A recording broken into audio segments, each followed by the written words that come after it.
Hello நண்பர்களே, நல்லா இருக்கீங்களா? உங்கள் தலையத்தையே மாற்றக்கூடிய ஒரு சின்ன ஒரு கோயிலை பற்றி சொல்ல போகிறேன். கண்டிப்பாக கவனமாக கேளுங்க.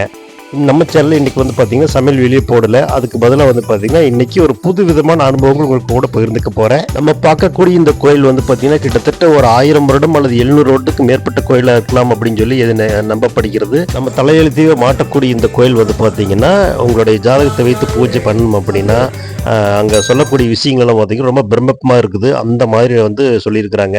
நம்ம குடும்ப பிரச்சனை, கல்வி, அது இல்லாமல் வந்து பார்த்திங்கன்னா குழந்தை நலன், அது இல்லாமல் மேற்கொண்டு தொழில் வளர்ச்சி, இதுக்கு வந்து பார்த்தீங்கன்னா திருமண தடை, இந்த மாதிரி எத்தனையோ விதமான காரியங்கள் வந்து பார்த்தீங்கன்னா இந்த கோயிலுக்கு வந்துட்டு போய் நிறைய பேர் வந்து பயனடைஞ்சிருக்கிறாங்க. செவ்வாய்க்கிழமை நடக்கூடிய திருச்சங்க அர்ச்சனை அப்படிங்கிற ஒரு பூஜையில் நீங்கள் கலந்துக்கிட்டு நம்மளோட ஜாதகத்தை அந்த கோயிலில் கொடுத்து நம்ம பதிவு பண்ணிட்டு அதுக்கப்புறம் அந்த பூஜையில் கலந்துட்டோம் அப்படின்னா நம்ம வாழ்க்கையில் மிகப்பெரியான முன்னேற்றங்கள் நடக்கும் அப்படிங்கிறது நம்பப்படுது. இங்கே பொள்ளாச்சி மட்டும் இல்லாமல் பொள்ளாச்சி தாண்டி வெளியூர் கிட்டத்தட்ட தமிழ்நாடு ஃபுல்லாகவே வந்து நிறைய பேர் வந்து வர ஆரம்பிச்சிருக்கிறாங்க. அவ்வளவு அருமையான கோயில். இந்த கோயிலில் வந்து பார்த்தீங்கன்னா கலை சிற்பங்கள் ஒரு தூள்லையுமே வந்து பார்த்தீங்கன்னா அவ்வளவு அருமையாக செதுக்கியிருக்கிறாங்க.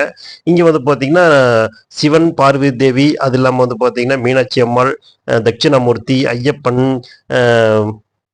ராமர், கிருஷ்ணர், மாரியம்மாள், அதெல்லாம் வந்து பார்த்தீங்கன்னா விஷ்ணு, கிட்டத்தட்ட தசாவதார சாமிகள் அத்தனை பேருமே வந்து ஒரு தூண்லையும் இல்லாமல் ஒரு கொஞ்சம் சிலைகளாகவும் கொஞ்சம் வந்து பார்த்தீங்கன்னா சின்ன சின்ன கோயிலாகவும் இங்கே இருக்கிறாங்க. நீங்கள் பொறுமையாக பார்த்தீங்கன்னா மட்டும்தான் இதை நீங்கள் கவனிச்சுக்க முடியும். இங்கே நீங்கள் பார்க்கக்கூடிய முருகர் வந்து பார்த்தீங்கன்னா ஒரு நாளுமே வந்து பார்த்தீங்கன்னா உங்களுக்கு புதுவிதமான புத்துணர்வு அளிப்பார். நீங்கள் முதல் நாள் பார்த்துட்டு போன முருகர் வந்து 2வது நாள் பார்க்கும்போது உங்களுக்கே அது இவரையே பார்த்தா அப்படிங்கிற மாதிரி ஒரு ஃபீல் ஆகும். அவ்வளோ புத்துணர்ச்சியோடு இருக்கும். ஒரு டைம் போய் வந்தாலும் உங்களுக்கு வந்து பார்த்தீங்கன்னா ரொம்ப நாளைக்கு அதோட ஃபீலிங் இருந்துகிட்டே இருக்கும். எல்லா முருகர் கோயிலுமே வந்து பார்த்தீங்கன்னா மலை மேல் இருக்குது. ஆனால் இந்த கோயில் வந்து பார்த்தீங்கன்னா நார்மலாக எல்லாத்துமே சிட்டிக்கு நடுவுலேயே இருக்கிறாரு. இங்கே வந்து பார்த்தீங்கன்னா சஷ்டி, அது இல்லாமல் தைப்பூசம், கிருத்திகை, இந்த மாதிரி நிறைய நாட்கள், எல்லா நாட்களும் ரொம்ப விசேஷமாக இருக்கும். அது இல்லாமல் எல்லா செவ்வாய்க்கிழமைகளிலவே வந்து பார்த்தீங்கன்னா கூட்டை அலைமோதும். அது இல்லாமல் உங்களுக்கு சிவன் இருக்கார், அதனால் பிரதோஷ வழிபாடு, இந்த மாதிரி எல்லா சாமிகளுக்குண்டான வழிபாடும் கரெக்டாக நடந்துக்கிட்டே இருக்கும். கால பைரவர் இருக்கார். இங்கே இருக்கிற முருகர் வந்து பார்த்திங்கன்னா முருகர், வள்ளி, தேவசேனா கூட இருக்கார். அந்த கீழே இருக்கிற வந்து மயில் வந்து பார்த்திங்கன்னா இடதுபுறமாக திரும்பி இருக்கிற மயில் மேல் உட்காந்துருக்குங்காட்டி அந்த மயில் வந்து தேவ மயில் அப்படிங்கிறது அழைக்கப்படுகிறது. இந்த முருகர் வந்து பார்த்திங்கன்னா முருகர், திருவாச்சி, மயில், இந்த 3மே வந்து பார்த்திங்கன்னா ஒரே கல்லில் வந்து வடிவமைச்சிருக்கிறாங்க. இதே இந்த கோயில் கூட மிகப்பெரிய சிறப்பு. நீங்கள் சாமி கும்பிட்டுட்டு வெளியே வந்தீங்க அப்படின்னா 24 தூண்கள் கூடிய ஒரு மண்டபம் இருக்குது.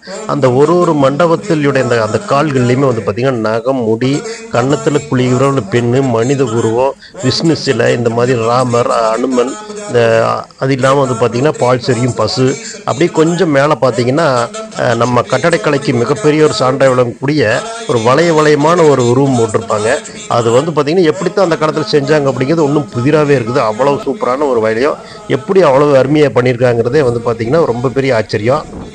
உங்களுக்கு வாழ்க்கையில் ஏதாவது முன்னேற்றம் வேணுமா? கண்டிப்பாக இந்த கோயிலுக்கு ஒரே ஒரு வாட்டி ஒரிஜினல் ஜாதகம் தான் வேண்டில ஜெராக்ஸ் கூட தாராளமாக கொண்டு வந்து கொடுக்கலாம். கண்டிப்பாக இந்த கோயிலில் கொடுத்துட்டு ஒரே ஒரு வாட்டி இந்த கோயிலுக்கு வந்து சாமி கும்பிட்டுட்டு முடிந்த அளவு குடும்பத்தோடு வந்துட்டு போங்க. அவ்வளோ பெரிய மாற்றம் இருக்குது.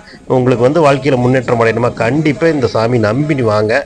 உங்களுக்கு அவ்வளோ பெரிய மாற்றத்தை இவர் வந்து பண்ணி தருவார்.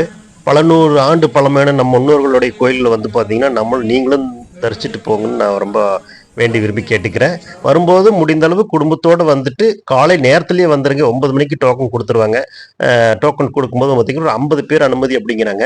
இப்போ கொஞ்சம் அதிகமாக கூட இருக்கலாம். வெளியூர்லேருந்து வரக்கூடிய மக்கள் ஒரு 9 மணிக்கு முன்னாடியே வந்துட்டீங்க அப்படின்னா கொஞ்சம் ஈஸியாக வந்து உங்களுக்கு அந்த தரிசனம் கிடச்சிடும். ஒரு 12 மணி வரைக்கும். இல்லை அர்ஜென்ட்டாக இருந்துச்சுன்னா ஒரு 1 ஹவராவது கண்டிப்பாக அந்த கோயிலுக்குள்ள இருந்துட்டு போங்க. இந்த கோயிலுக்கு ஆப்போசிட்லேயே பெருமாள் கோயில், சுற்றி வர எல்லா கோயிலும் விதமான கோயில் இருக்கிறது. சேனல் பிடிச்சா சப்ஸ்கிரைப் பண்ணுங்கள். தேங்க்யூ.